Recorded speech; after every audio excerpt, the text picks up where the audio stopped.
नमस्कार, आप देख रहे हैं आज तक डिजिटल और मैं हूं आपके साथ अनूप आकाश वर्मा। मेरे साथ हैं क्राइम तक के डिप्टी एडिटर चिराग गोटी। चिराग, बहुत बहुत स्वागत है आपका। Thank you. पहलगाम में जो हुआ उससे पूरे देश में गुस्सा है और सरकार के चेहरे पर भी वो गुस्सा दिखाई दे रहा है। कुछ कड़े फैसले कल लिए गए हैं पाकिस्तान को लेकर, जिसमें सिंधु जल संधि है, जिस पर रोक लगाने का फैसला केंद्र की सरकार ने लिया। इसके अलावा अटारी बॉर्डर को बंद कर दिया गया है, तो जो लोग हिंदुस्तान से पाकिस्तान अपने चाहे रिश्तेदारों के यहाँ शादी में आज जिस तरह के वीडियो सामने आए हैं वो अब नहीं जा पाएंगे। वहाँ जो लोग हैं पाकिस्तान में हिंदुस्तान के, उन्हें जल्द से जल्द वापस आने की बात कही गई है। दूतावास को बंद करने की बात कही गई है। अपने स्तर पर सरकार कठोर कदम उठा रही है। एक बैठक पाकिस्तान में भी हुई है चिराग, और उन्होंने कहा है कि पानी रोकना, जो सिंधु जल संधि परियोजना है, जो हमारी संधि है, पानी रोकना एक युद्ध के जैसा है। 1960 में जो अयूब खान और पंडित जवाहरलाल नेहरू के हस्ताक्षर के बाद जो समझौता हुआ था, उस पर आज पाकिस्तान का रिएक्शन आया है। इससे पहले कल पाकिस्तान का रिएक्शन आया था कि हमारा इसमें कोई हाथ नहीं है। अब वो ये कह रहा है कि ये पानी रोकना तो युद्ध जैसा है। तो क्या समझें कि दोनों तरफ से, और अभी मैं देख रहा हूँ जो मूवमेंट हो रही है, कल आर्मी चीफ वहाँ पर जा रहे हैं मुआयना करने के लिए। अभी ऑल पार्टी मीटिंग बुलाई गई है जो शाम को होनी है। इसके अलावा इंटरनेशनली अगर देखें तो कई राष्ट्राध्यक्ष बड़े बड़े, डोनाल्ड ट्रंप से लेकर के और तमाम, इवन मिडिल ईस्ट भी भारत के समर्थन में अपनी संवेदनाएं व्यक्त करता हुआ दिखाई दे रहा है। आपको लग रहा है कि पाकिस्तान का अब जो रिएक्शन आया है युद्ध जैसे हालात को लेकर के, और भारत की जो तैयारी है, लग रहा है कि हम क्या किसी कुछ बड़ा करने की तरफ बढ़ रहे हैं क्या?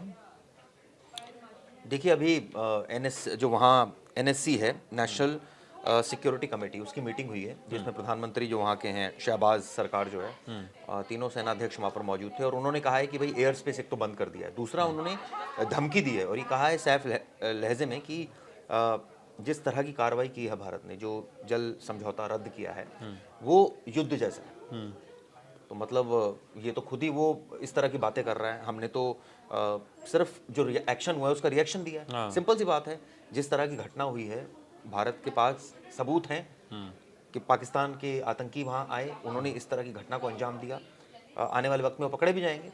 लेकिन अब इस तरह की बातें करना और ये कहना कि भाई जो हम एयर स्पेस बंद कर देंगे, कर दीजिए, कोई दिक्कत नहीं। सवाल ये उठता है कि आपके यहाँ जिस तरह से ये बहुत क्लियर कट है, पीओके में चाहे आपकी सरजमी से आतंकवाद पनप रहा है, वहाँ से आप टेररिस्ट भेजते हैं, यहाँ आकर वो ट्रेनिंग लेते हैं, यहाँ आकर वो घटनाओं को अंजाम दे रहे हैं। इसमें तो कोई दो राय ये नहीं। आतंकी कहीं चीन से तो आए नहीं थे, तिब्बत से तो आए नहीं थे, आए तो पाकिस्तान से ही थे ना। इसमें क्या प्रूफ देना है अब? ठीक है, वो जो प्रूफ वो तो समय आने पर जो भी भारत सरकार है वो प्रेजेंट करेगी। लेकिन सवाल ये उठता है कि इस तरह की बातें करना, इस तरह की मतलब उल जलूल बातें करना, इसका कोई सेंस नहीं है। आर्थिक संकट से जूझ रहा है पाकिस्तान, सबको पता है। और 80% जो है, जो उसका कृषि क्षेत्र है, वो इफेक्टेड होगा इस अगर पानी रोक दिया जाएगा। बिजली भी दोनों चीज़ें। तो अब वो तिलमिला गया क्योंकि भारत ने कूटनीतिक जवाब दिया है। भारत ने जो बेस्ट इसमें हो सकता था, पॉसिबल जो कार्रवाई हो सकती थी वो की है। इससे वो ऑब्वियसली तिलमिलाया हुआ है, वो इस तरह की बातें कर रहा है। अब वो कह रहा है एयर स्पेस भी बंद कर दिया, राजनयिक भी हटाने की बात कर रहा है। हमने तो खुद यहाँ पर बोला ही है। यहाँ तो सरकार ने कह दिया कि अब आप लोग बस जितनी जल्दी हो सके आप लोग जाइए। तो ये तो जब मुझे याद है करगिल युद्ध भी हुआ था, तब भी ये फैसले नहीं लिए गए थे। तो आज ये फैसले लिए गए हैं, तो ये फैसले तो ऑब्वियसली बढ़ चढ़ कर ही लिए गए हैं। लेकिन सवाल ये उठता है कि आपने सवाल किया था शुरुआत में कि युद्ध जैसी स्थिति। हाँ, युद्ध जैसा मैंने इसलिए कहा क्योंकि जो गुस्सा हम सरकार के स्तर पर महसूस कर पा रहे हैं, जो बैठकों का दौर चल रहा है, जो गंभीरता दिखाई जा रही है, और उधर से जो एक बात कही गई है कि ये तो पानी रोकना तो युद्ध जैसा है, तो फिर अगर पाकिस्तान ऐसी बात करेगा तो हिंदुस्तान चुप थोड़ी बैठेगा। हाँ, तो ठीक है, कर लीजिए युद्ध, सबसे बड़ी बात ये है। और सबसे बड़ी ये जो बातें आप कर रहे हैं, आप आतंकवाद को तो पोषण दे रहे हैं, वहाँ से फल फूल रहा है, और यहाँ वो घटनाएं कर रहे हैं, मासूम लोगों को मार रहे हैं। तो उसके बावजूद अगर हम कोई कार्रवाई नहीं करें, ऐसा तो नहीं हो सकता। चुपचाप तो नहीं बैठेगा भारत, सीधी सी बात है। और आपने ये घटना, मासूम लोगों को जो निशाना बनाया, उसका भारत ने कूटनीतिक जवाब दिया। आगे आप कोई और कार्रवाई करेंगे? इससे पहले भी हमने सर्जिकल स्ट्राइक देखी थी, हुई थी। तो भारत तो हमेशा तैयार है। लेकिन आमतौर पर देखा जाता है चिराग कि जैसे सर्जिकल स्ट्राइक की आपने बात की, तो कोई एक्शन हुआ उसका तुरंत इस तरीके का रिएक्शन नहीं होता है, तुरंत हो भी नहीं सकता है, उसके लिए एक समय चाहिए, एक रणनीति चाहिए और एक पूरी स्ट्रेटजी उसके लिए चाहिए होती है। लेकिन जो फौरी तौर पर हो सकता है वो भारत सरकार ने किया, इसमें तो कोई दो राय नहीं। बिल्कुल ठीक कहा आपने। जो फौरी तौर पर हो सकता था, जिसमें सिंधु जल समझौता रद्द करने जैसी बात है, वीज़ा कैंसिल करने जैसी बात है, जिसमें नागरिकों को छोड़ने की बात है कि पाकिस्तान के नागरिक छोड़े यहाँ से देश 48 घंटे के अंदर। इसके अलावा जो अटारी बॉर्डर बंद करने की बात है, जिसमें जो आयात निर्यात जो हमारा होता है, जो थोड़ा बहुत बिजनेस ही होता है, ज़्यादा नहीं होता, वो भी इफेक्ट होगा। और अभी तो बहुत आर्थिक संकट से जूझ रहा है। सरकार को, पाकिस्तान को चाहिए था कि भाई वो इस समय इस तरह की हरकतों में शामिल ना हो, लेकिन वो बाज नहीं आता। ISI सपोर्टेड है, सारे आतंकी, ये बहुत क्लियर कट है। वहाँ या तो ये कहे पाकिस्तान कि हमारा कंट्रोल नहीं आतंकवादियों पर, साफ साफ बोले, और बोल भी चुका है कई बार कि हमारा तो कंट्रोल ही नहीं है, तो हमें जो है वो विश्व पटल पर हमारी एक तरह से कहा जाए आतंकवादी। बिल्कुल, एक तरीके से चेहरा जो है पहले ही बदनुमा था, उस पर और ये एक बड़ा धब्बा है। बिल्कुल। और अब मुझे ऐसा लगता है कि सरकार, अगर ये घटना लगातार होती रही तो सरकार युद्ध भी कर लेगी, तो इसमें कोई बड़ी बात नहीं होगी, क्योंकि जिस तरह के तेवर है सरकार के, और जिस तरह से आज प्रधानमंत्री मोदी ने भी साफ साफ कहा है कि ऐसी कार्रवाई करेंगे कि सपने में भी नहीं सोचा होगा, और इस तरह की जो है वो याद रखी जाएगी, ऐसी कार्रवाई होगी। लेकिन जो पीओके की बात है जहाँ तक, तो पीओके में जहाँ जहाँ जिन जिन पॉइंट्स पे इन्होंने अपने कैंप बनाए हुए हैं या वो टेरर गतिविधियों को वहाँ से जो अंजाम देते हैं, ये तो सरकार की नॉलेज में भी है। हाँ बिल्कुल है। तो अगर कुछ कदम उठाना होगा तो उसमें बहुत ज़्यादा बहुत प्रतीक्षा जैसा कुछ उसमें कोई कारण समझ में नहीं आता है।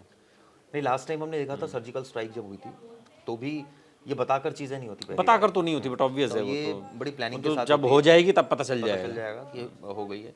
और मुझे लगता है कि किसी भी दिन हो सकती है, इसमें क्या बड़ी बात है, क्योंकि सरकार तो एडमेंट है। आज सर्वदलीय बैठक है, आज सारी पार्टियों को बता दिया जाएगा और सारी पार्टियों का समर्थन ले लिया जाएगा, तो कार्रवाई तो कभी भी कर सकता है भारत, इसमें कोई दो राय नहीं है। लेकिन जहाँ तक बात है, भारत हमेशा कार्रवाई करेगा कूटनीतिक स्तर पर, और जो बिल्कुल जायज़ होगी। ऐसा नहीं होगा कि बिल्कुल बिल्कुल वहाँ जो इंटरनेशनल फोरम पे भी जिसको जस्टिफाई किया जा सके, ऐसा नहीं करेगा।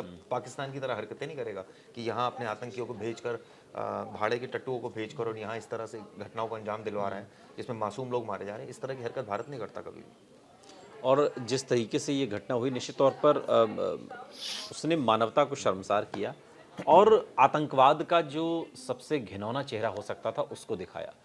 ये लोग जो पहलगाम में जिनकी जानें गई, निर्दोष निहत्थे मासूम लोग थे जो सिर्फ अपनी छुट्टियां माने, सैलानी थे, वो लोग थे जिनकी वजह से जम्मू कश्मीर की इकोनॉमी रन करती है, क्योंकि टूरिज़्म वहाँ का एक बहुत बड़ा फैक्टर है उसकी इकोनॉमी की ग्रोथ का, या यूँ कहिए कि रीढ़ की हड्डी है। और उसी को चोट करके आतंकवादियों ने एक मैसेज शायद वहाँ पर उस लेवल पर उस तरीके से देने की कोशिश की हो, और जो बातें निकल कर सामने आ रही हैं कि जाके एक मैं स्टेटमेंट देख रहा था कि मोदी को बता देना इसलिए हम तुमको छोड़ रहे हैं, या जो धर्म की बातें, धर्म पूछकर कि हिंदू हो मुसलमान हो, कलमा पढ़ो, इस तरीके की भी बातें उसमें सामने आ रही हैं। इसने पाकिस्तान के चेहरे को और ज़्यादा, बिल्कुल जो बदनुमा दाग है उसको, और उस दाग को और साफ कर दिया है कि साफ साफ पूरी दुनिया को दिखाई दे कि पाकिस्तान किस तरीके से आतंकी गतिविधियों को अंजाम दे रहा है। लेकिन हिंदुस्तान चुप बैठने वाला मुल्क नहीं है, और अब बारी हिंदुस्तान की है। हिंदुस्तान इसका करारा जवाब देगा, थोड़ा सा इंतज़ार करना होगा। बहुत बहुत शुक्रिया चिराग, इस तमाम जानकारी के लिए। यहाँ रुक रहे हैं, लेकिन आप कहीं जाइएगा नहीं, बने रहिए हमारे साथ, देखते रहिए आज तक डिजिटल। गर्मियों की छुट्टी होने वाली थी, मेरे पापा आने वाले थे, तो हम लोग सभी खुश थे। तो मैं बेड पे चढ़ के डांस कर रहे थे, डांस कर रहा था, लेकिन वो पहले ही आ गए। फ्रीज। तो मैं उस समय तो कंटिन्यू नहीं कर सकता था ना, तो फ्रीज फ्रेम टाइप का हो गया। कसम पैदा कर